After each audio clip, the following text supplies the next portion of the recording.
Good afternoon, Southwest Florida. I'm Bri Walling. This Naples Herald Lunch Break is sponsored by our friends at Fusillo Kia of Cape Coral.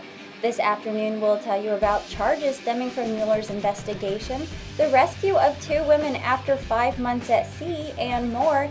Today is Monday, October 30th, and this is the Lunch Break.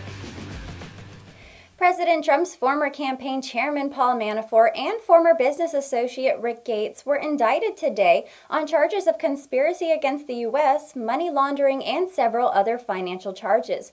The charges were the first stemming from special counsel Robert Mueller's months-long probe into possible ties between Trump's presidential campaign and Russia. Both men are accused of funneling tens of millions of dollars in payments through foreign companies and bank accounts. Manafort was fired as Trump's campaign chairman in August after word surfaced that he had orchestrated a covert lobbying operation on behalf of pro-Russian interests in Ukraine. Mueller was appointed as special counsel in May to lead the Justice Department's investigation into whether the Kremlin worked with the associates of the Trump campaign to tip the 2016 presidential election. In Gates, Mueller brings in a key player from Trump's campaign who survived past Manafort's ouster last summer. As of 2 weeks ago, Gates was still working for Tom Barrack, a Trump confidant, helping with the closeout of the Inauguration Committee's campaign account. Manafort and Gates surrendered to federal authorities and are expected in court later today. 2 women from Hawaii who were adrift on a storm-battered sailboat in the Pacific for months set foot on solid ground today at a U.S. Navy base in southern Japan. The USS Ashland rescued the 2 women and their 2 dogs about 900 miles southeast of Japan.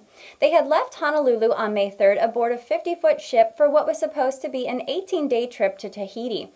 Storms flooded the engine, destroyed the starter, and damaged the mast so badly that they could not generate enough wind power to stay on course.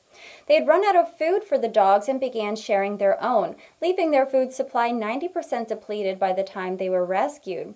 The women said they drifted aimlessly and sent unanswered distress calls for 98 consecutive days and were thousands of miles in the wrong direction when a Taiwanese fishing vessel found them.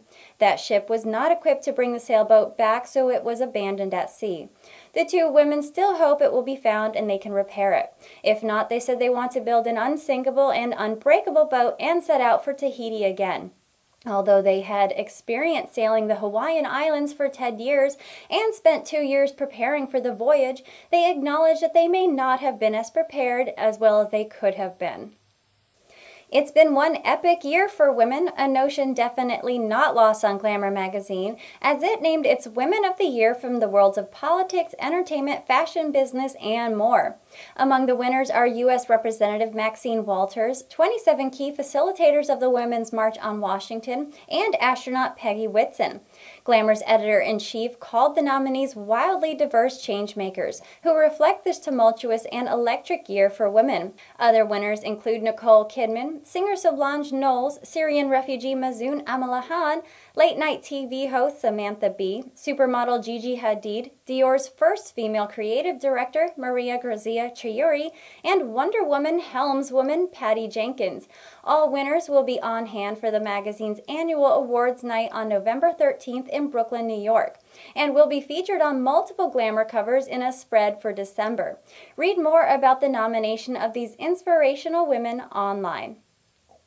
And that was the Lunch Break for today. I'm Bri Walling. The Lunch Break airs Monday through Friday at 12 p.m. right here at NaplesHerald.com. And don't forget to check out our morning report that also airs Monday through Friday at 8 a.m.